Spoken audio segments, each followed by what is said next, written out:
Welcome to hour number 2 on a Monday with hashtag Daily K's host, Peter Bint.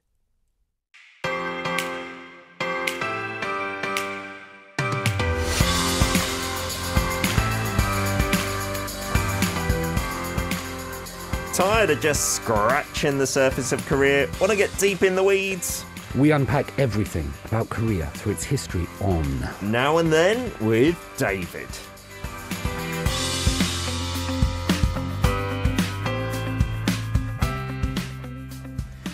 It is a Monday. It's the first time in a while we're seeing David Tizard on the video stream, backed by popular demand. Lots of listeners up in arms whenever you're not on the stream.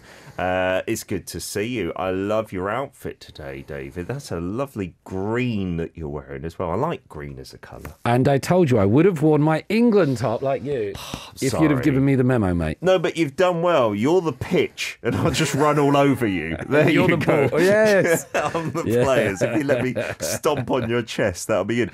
You stayed up for the game yesterday, or you woke up early? No, I stayed up. Wow. Yeah, what time was the kickoff? Here in South Korea, the kickoff was 1 a.m. Okay. So I was working anyway, and I was still up, so I decided the World Cup happens every 4 years. Yeah.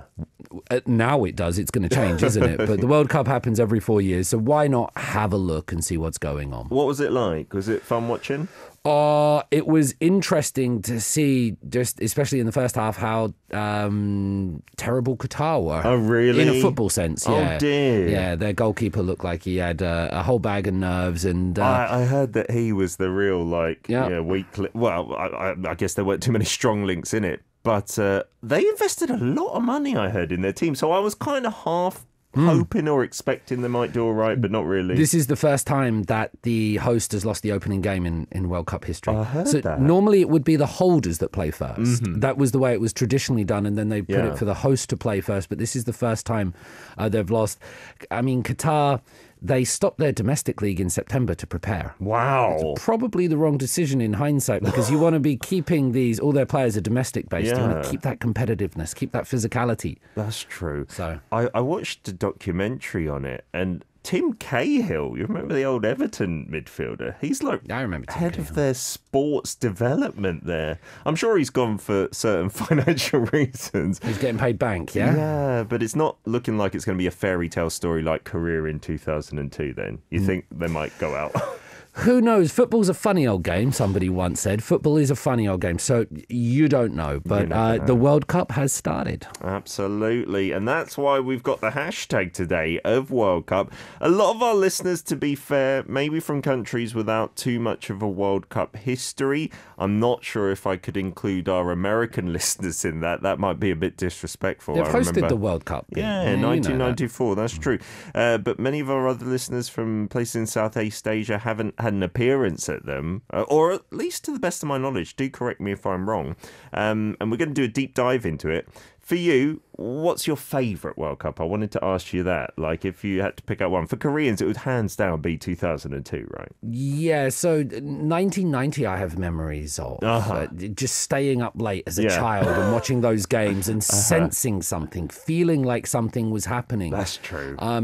But not quite really understanding what was going on. Yeah. Still being very young, but sensing something and getting that excitement. So I think having that emotional attachment but not quite knowing what's going on at a young age has really invested me into the World Cup. That's true. And so that one holds special memories. And then, you know, 1998 and 2002, I remember 2002, the one held here. You weren't here. I wasn't here. I was in university, but the games were kicking off at 7 a.m. And in the pub and I was stuff, in the right? pub at Yes. 7 a.m. Because I was at university and it was the summertime. Sure. So it was just an amazing summer. And we had a reasonable team and it was nice. And it was just, let's go to the pub and watch football at 7 a.m. And that was allowed. Yeah, because pubs usually don't open that early. I mean, a lot of Koreans are quite fascinated that you can have lunch at the pub and sometimes breakfast, you know, but to have it open that early, I remember watching Sweden against England. I think that was our opening match, and Sol Campbell scored, and everyone was like... Joe Cole scored as well, didn't he? I think so. Yeah. Oh, that was a good one, yeah. And I remember thinking, this is so weird that we're starting our drinking at like 6:30, 7 a.m. But you're right, that was memorable for those reasons too. Here's a thing for listeners, by the way. In Korea, it's very hard to find a drink before lunchtime. Yes. Something like that. You can't, if you go out and have, because we would go out and have lunch and you might have a glass of wine or half a pint of beer with your lunch or something. That's kind of difficult to do in Korea sometimes. Yeah, a lot more It's is hard to find a focused pub. on the evening time drinking, and then it's not difficult at all, right? We got lots of you listeners loving the green vibe. Someone saying, is it St. Patrick's Day? It wasn't too long ago, was it? Oh, no, or is that March? I've never celebrated St. Patrick's Day. You may well be able to tell. We are going to do a deep dive then on World Cup history. To do with South Korea, of course. Yes, absolutely. And so what we're going to try to do today is we're going to do 1954 to 1988. Oh, okay. So we're not even going to do the whole of it. But wow. Let's just, everybody knows about 2002. And Yes. you might have different memories. So let's just do the history of South Korea in the World Cup. So South Korea, they made their debut in 1954. Okay, so that's why we're starting there. That's why we're starting there. But since 1986, they've appeared in 10 consecutive World Cups, and this is better than England. You know, we haven't done that. We've failed to qualify. Absolutely. So only 4 other countries have qualified for the past 10 tournaments. Oh, I'm interested. Who are they? Brazil, Germany, Argentina, and Spain. Oh, some of the powerhouses Brazil, there. Argentina, Germany, Spain, and South Korea are the only countries that have qualified for the past 10 tournaments. What a great pop quiz question that would be great. So there are 5 teams that have done it. These are 4. Who is the other one? And now Daily K listeners will know the answer. You will. If you win any prizes for that, give us a shout out as well. What a record. So it all started back in 54. Starts in 54, and now this might change one of your opinions as well, because when South Korea appeared at the 1954 World Cup, they were the second Asian team to ever enter the World Cup. The first one was Indonesia. I was wrong. Our Indonesian listeners, did you know that? I want to know as well, more importantly. There you go. Wow. In 1954, it was only South Korea and Japan that were trying to qualify. So to get into the World Cup, first you have to qualify for the World Cup. Of course. Right? And so in that, qualifying was a bit different back in the day. It was South Korea and Japan competing. Now, 1954, 1953, when these games are going, it's just, the Korean War's just ended. Wow. Colonization is, just less than a decade in the past. Sure. And so South Korea would not give visas to come to Korea to the Japanese team. Oh, what did they do? They said, you're not coming to our country, you're the colonizing people. But they had to play 2 games. Sure. So they played both games in Tokyo, and South Korea won. Wow. They won 5-1 the first game. They drew the second one 2-2. But imagine that, how politics is so involved that there was this qualifying for the World Cup, but because of colonization, they wouldn't let Japanese people in. We're showing you on the screen now, this is the South Korean team appearing in the 1954 World Cup. Amazing. And they arrived, this was held in Switzerland.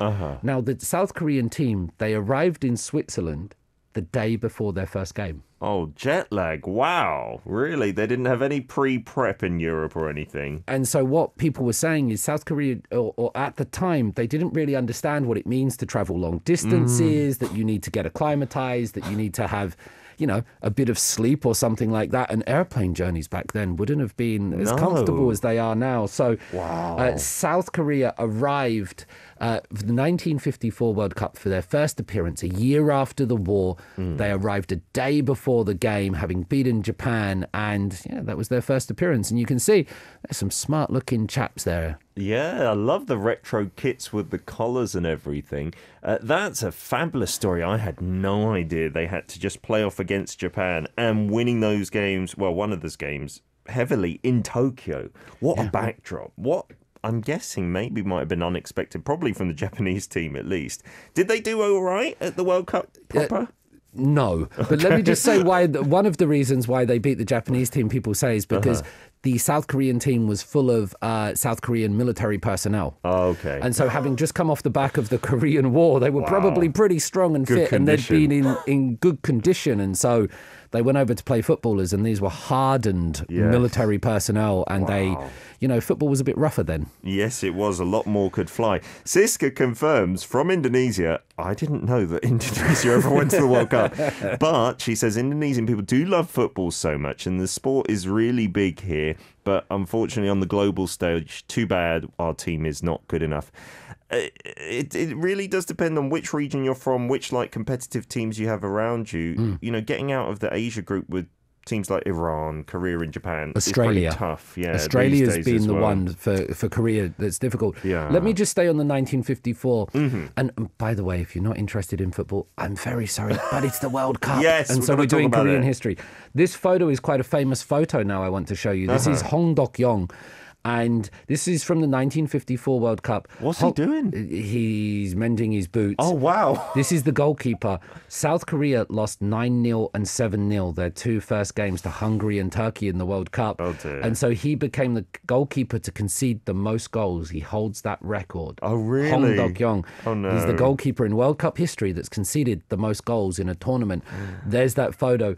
After that, I was doing research and looking at him, and as an elderly gentleman, he's sadly no longer with us, but as an elderly gentleman, he was kind of happy and smiling and talk about his experiences. But there he is. There's Hong Dok-yong, the goalkeeper from 1954, and he still holds that record. Not a great record for a goalkeeper, but still, representing your country on the global stage. Back then, I think Hungary were a big powerhouse as well. Not too much shame. Welcome to Arirang Radio. If you are in Jeju, 88.7 in Jeju City, 88.1 in Seogwipo City, 101.9 in the Daejeong area. Arirang Radio. I don't believe this is from a drama called O Pilsung that Siska mentions from Indonesia. No, that is the song, the cheer song from 2002. We had a few, but that was a big one. O Pilsung Korea by YB Yoon Do-hyun Band. Did you hear that song in subsequent tournaments when you came to Korea as well, David? Yeah, okay. And so I came just before the 2006, and so it was all in the air, and they were showing the 2002 World Cup on television all the time. Yes. And I was teaching the president of the supermarket brand Carrefour. Oh, wow. And one time he got up in his office. He's a very rich man in this luxurious office, and he was trying to teach me the dance moves to it. And I was just looking at it going, where am I? And we were talking during the break, so I didn't really pay attention, but I always heard that song of, oh, it's the Korea. That's how you heard it? Yes. And it just works in my brain. It still works, yeah. I don't think too many people put too much meaning on the Pilsen Korea part as well.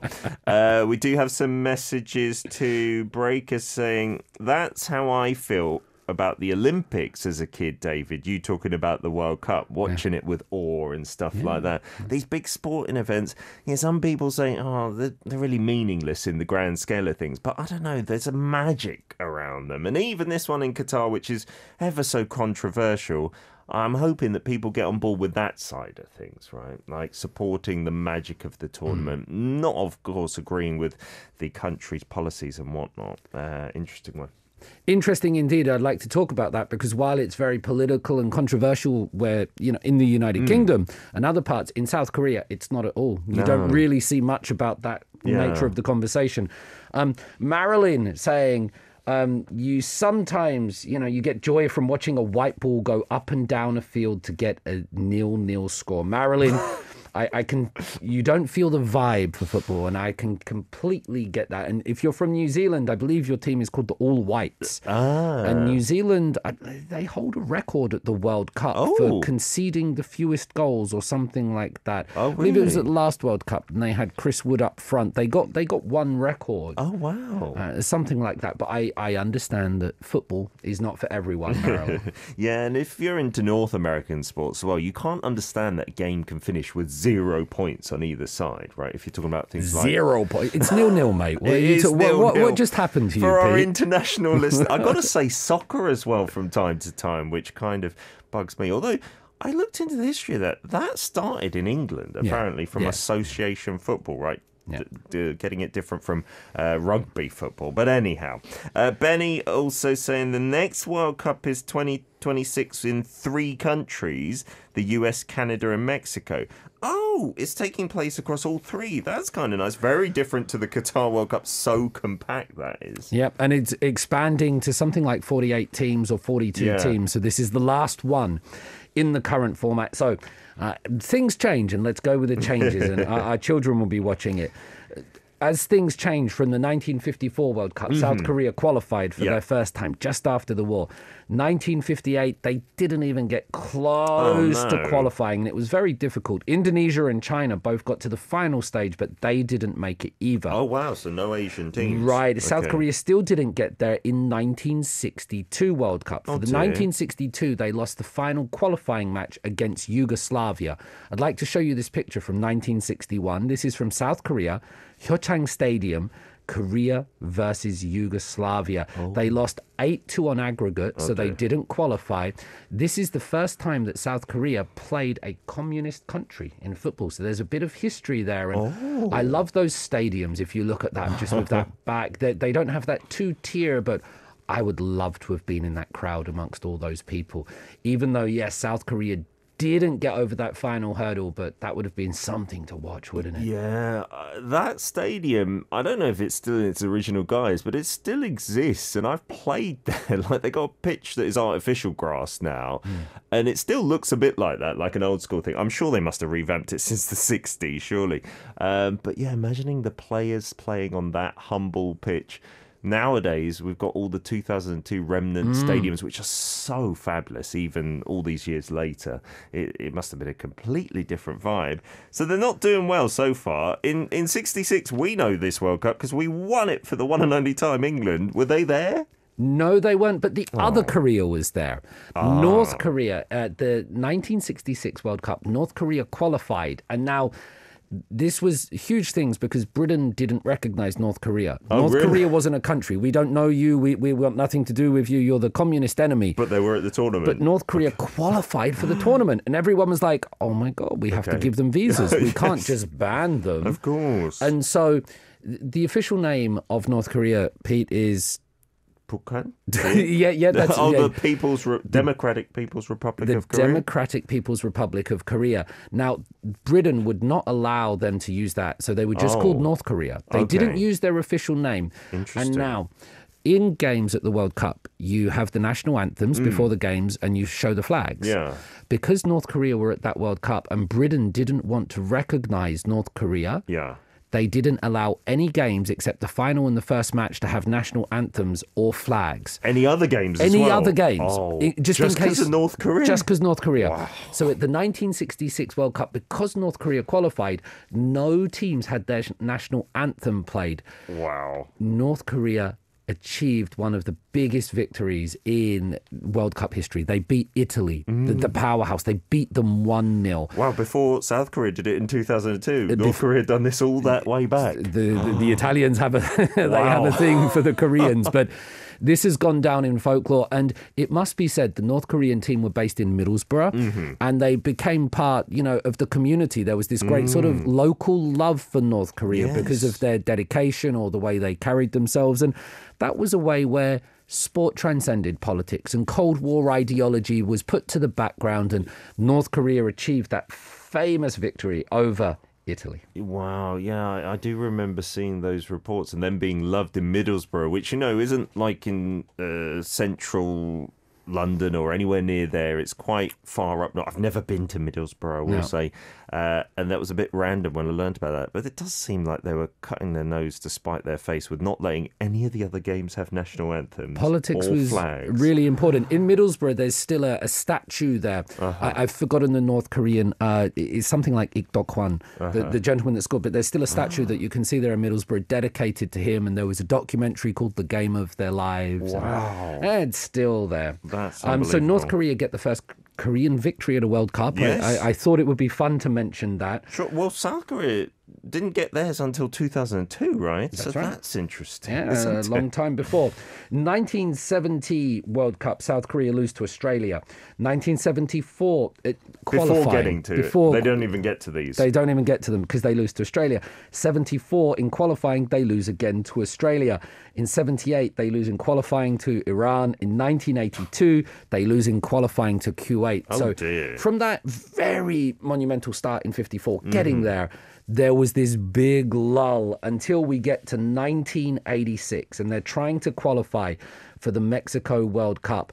And to do this, they have to get past Japan. Oh, this it's a time. familiar story. And have a look at this photo. Here's the national team running round the Olympic Stadium with the Taegukgi just after they've beaten Japan. Oh, this is at the stadium for the 88 Olympics. Yeah, this would have been built for that. And there they are. They've just beaten Japan. They've qualified. And there's the team running. And their kits kind of look like the North Korean 1966 kits that we just showed, don't we? Very much red all over. Yeah. Wow.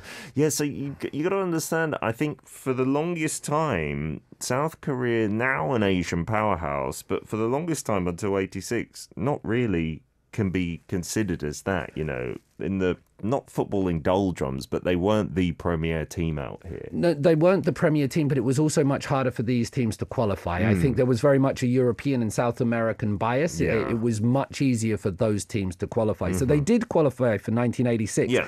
And then they put in a group with Argentina, Bulgaria, and Italy. Oh, dear. And so they're coming up against none other than Diego Maradona. Wow. And what do you do if you're coming up against Diego Maradona? Argentina won 3-1, but they decided, and we'll show you on this picture, that the best way to approach Maradona was perhaps to give him a few kicks. Like Well, he said, I love this photo. He looks in immense pain there being kicked by a Korean player. Yeah. I mean, that's not the tactic that we're famous for, but I believe in that World Cup, it was a dirty one. I think Uruguay got their reputation for being really like hacking down the other players for a match against Argentina as well there. Yeah. And against Scotland, I think one of their players got sent off after less than 60 seconds and whatnot. Wow. In that match against Argentina, a very important moment, which is Park Chang-sun, the captain, scores South Korea's first ever goal at a World Cup. And I was watching it last night on YouTube. I was good goal? It was a 30-yard screamer into the top corner. Goalkeeper had absolutely no chance. And so that's something really important, I think. And when the captain smashes in a goal, the country's first ever goal at a World Cup, the celebrations were something else. I thought I did have a photo, but maybe we haven't got it. If we do, we'll get it up next, I think. Here, is this the celebration? Yes. And you might recognise the gentleman at the very back. Oh, Chabom-gun. That's Cha Bum-gun there. Yes, this is South Korea's first ever goal at the World Cup, coming against Argentina. Nice. There's Cha Bum-gun, the legend. In the second match, they drew 1-1 with Bulgaria. Brilliant. And that was in a huge downpour game. It was ridiculous conditions. The last one against the defending champions, they lost 3-2 to Italy. That's close. But you can see South Korea from 1986 now. They're scoring goals. They're getting points on the board. They're kicking Maradona. South Korea.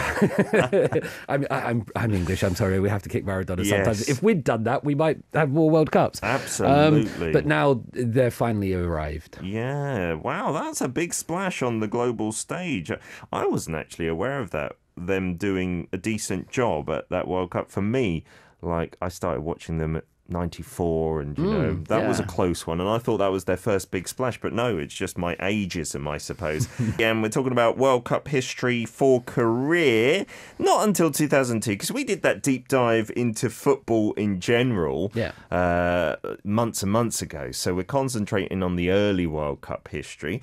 I think a lot of Korean kids these days won't know a lot of this history as well, to be honest. They just know Son Heung-min, Tottenham Hotspurs, that kind of thing. Maybe Kim Min-jae, who's doing well at Napoli at the minute.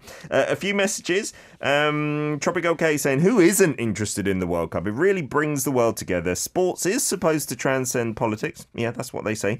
But it does continue even today. Look at all the hoo-ha over awarding Qatar the World Cup. Yeah, well, to be honest, even with Russia as well, there was a lot of talk about that. But it seems like... Did you see Sepp Blatter, the former president of FIFA? He came out recently and was saying, Michel Platini was told by Sarkozy, the then president of France, to give it to Qatar. And it's so much, I don't know, controversy and corruption, it seems, in all walks of life. But it's sad to see in football as well. In the United Kingdom, there's been a lot of criticism. I know lots of people that are refusing to watch the World Cup because of political stances. They say, I like football, but I don't agree with these decisions. I don't agree with the system there. There's been a lot of criticism given towards David Beckham for going there. There's been criticism towards Gary Neville, who's also gone. Very high-profile British people. Yeah. Dua Lipa and Rod Stewart have both come out, and Rod Stewart said he turned down money to perform. Wow. Okay. And so we've seen a little bit of that conversation with the BTS member, Jungkook, going there and doing the song. Interestingly, the BBC didn't show the opening ceremony. They didn't show the Jungkook performance. At all? At all. Really? You had to watch it on sort of like the digital iPlayers, but if you just turned on your television, the BBC, there was no Jungkook, there was no BTS, they weren't showing it. It's not like that in Korea, as David mentioned earlier, right? There's hardly any talk about that side of things. I mean, I've done a few football videos for the World Cup on YouTube, and we touch upon it very briefly. But like you said, there's not really anyone boycotting the World Cup and saying that high profile, right? Saying they're not going to watch it or anything. I was speaking to an intelligent Korean person that I respect about Saudi Arabia, the head coming over here. Oh, okay. Yes. And he had no idea about Saudi Arabia as a country or why that might be problematic. But then we talked about football, and he was like, yeah, football. And I was like, any thoughts on the human rights? And he was like, no. It's not right or wrong. It's just a different perspective. And here in South Korea, there aren't those perspectives in the mainstream press, I would say. Yeah, absolutely. Taking a look at... Oh, Siska sent in an interesting message. Siska, hello, Siska. Italy is your longest fave. Me too. My favourite player growing up was Alessandro Del Piero. Oh, nice. I had long-sleeve Juventus shirts. Really? I had white boots. I used to play forward left. Nice. Del Piero was my man. And Siska Adriani saying...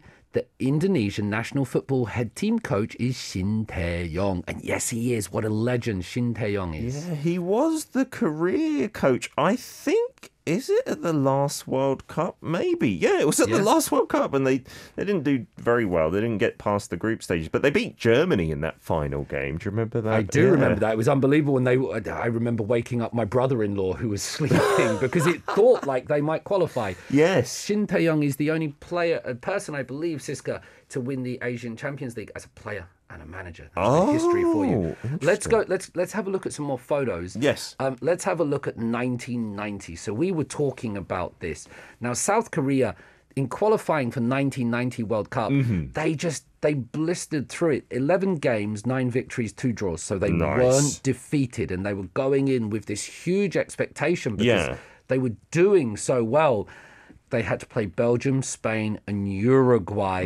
They lost all 3 matches, unfortunately. But here on screen, you can see Hwang Bo-kwon scoring with a long-range free kick. And I love these photos because just look how much it means to them. Even you score a goal at the World Cup and, 40 years later, a couple of English dudes are going to be talking about you and saying your name on radio. That's what it means to score a goal at the World Cup. And well done for that free kick. I watched it yesterday, and again, lovely left footer. Bit of history with these long ranges and free kicks at the World Cup. I think they've scored a disproportionately high number of their goals from free kicks, thinking back to 2006 as well. I think Lee Chun-soo scored that. I love the retro kits, and you can see how much football has changed fashion-wise. The shorts are incredibly short, aren't shorts. they? Yeah, I'm all about it. Helps you run fast, I suppose. On to 1994 when it was in the US of A. In the US of A. And they qualified with the miracle of Doha. So Japan were going to qualify it, but Japan were playing Iran. Iran equalized in the last second. South Korea beat North Korea 3-0. Oh, wow. That Iran goal in the last second sends Korea through. So it was called the Miracle of Doha. Fabulous. They go to the United States. Their first game is against Spain. It's in blistering heat. The Spanish manager says, we're going to beat Korea 5-0. Wow. That's a statement. That's what he says before the game. We're going to beat them 5-0. That was Javier Clemente. Korea are 2-0 down with 5 minutes to go. And then They score a deflected free kick in the 85th minute, and then in the last minutes, Ho Jung-won celebrates with a goal, and it's a beautiful, beautiful goal. South Korea, look at that kit there as well. That's in 1994, drawing 2-2 with Spain. It's beautiful. I had the Panini sticker album for this, I remember. Man. And So Jong-won, I didn't know who was... You didn't have the internet back then, so I didn't know the Korean players very well at all. He was one of the only players playing in Europe at that time. I think it was Bochum in Germany, and so I was looking out for him. And then he scored. I was like, oh my God, he's amazing. I'm going to get his name a little bit incorrect. The sweeper with the long hair that always plays, Hong Myung-bo. Hong Myung-bo, yeah, sorry, sometimes it escapes me. He scored in that game as well, and he scored in 3 different World Cups. Wow, he's got that record. He's got that record to score in 3 different World Cups, so that means over 12 years. He scored his first goal in that game against Spain there. He's a big South Korean legend. Yeah, he was the captain for 2002 when they made their run. They didn't qualify, though, from the group stages in 94, despite that good result against Spain. They didn't, no. They drew with Bolivia, and then they just lost 3-2 to Germany in the last match. So you can see now, though, that South Korea scoring goals, getting points, and giving the big teams a challenge now. So when you do get to 2002 these days, you understand that it's been this slow build. It's taken a long time, but now they hold that record of being there in 10 consecutive World Cups, man. Yeah, and so 1998, the last one we'll focus on in any depth whatsoever. I remember being, about, how old was I? Maybe 16, 17, something like that. And watching this with the Korean church folk, right? Yeah. In their garden in Watford in the UK. They got out the big screen, we watched outside, and everyone was so excited. And it was such a disappointment. The game that we watched all together was them getting thrashed by the Netherlands. Yeah. I think the coach lost his job during the World Cup, which is unheard of. Coach was Cha Bom-gun, who we saw in that just photo, saw in a previous right? one, and a hero. But just to get there, I just want to say how, qualifying is important, because these are the stories that you won't hear. Yeah. To qualify for the 1998 World Cup, South Korea had to beat Japan in Tokyo. Oh my goodness, and they did that. And they did that. Here you go. They went there and they beat Japan in their own backyard. And just remember, I can see people outside. Yeah, what a victory. And South Korea would refuse visas to we started this story with the 1954. Sure. They would refuse visas to Japan. That the relationships between these two countries are steeped in history and bitterness and also love, and it goes like that. But to beat Japan in Japan, to qualify for the World Cup, you can't imagine that feeling that would have given the South Korean people. It would have meant so much to them. And again, I would have loved to have been part of the travelling support that day. Yeah, and they must have known at that time, of course, hosting the next World Cup, I'm guessing, and realising, that's a big thing to be at the previous edition. They didn't do so well, unfortunately. I do remember that first game against Mexico. The guy scored the goal, and then he was so excited, he just jumped into this tackle and got sent off just a couple of minutes later. It was ridiculous. Yeah. That was Ha Seok-ju scoring a goal and then getting sent. The picture I gave the PD Nim is a little bit short, but we are to show you it here. 1998. Scoring this goal, and again, look at the pleasure on these faces. He was so happy. He looked like he was going to explode. I remember watching this at my friend's house. These days we see so stylized pictures, and everything's so curated, and everybody looks so beautiful, and everyone's so picture perfect, like you, Pete. Yeah.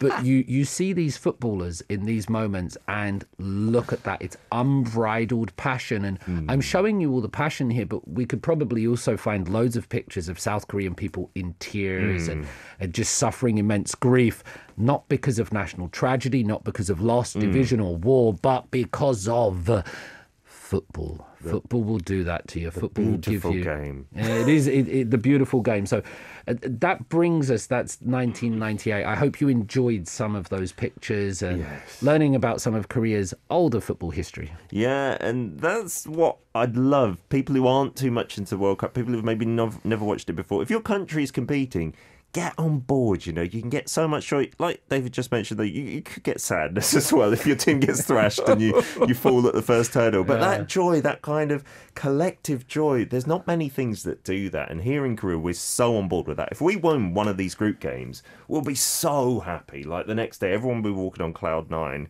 That's a wonderful feeling to have, I feel. Absolutely. David, thank you so much as ever for coming in. We'll see you again next Monday. See you all next time. Thank you very much.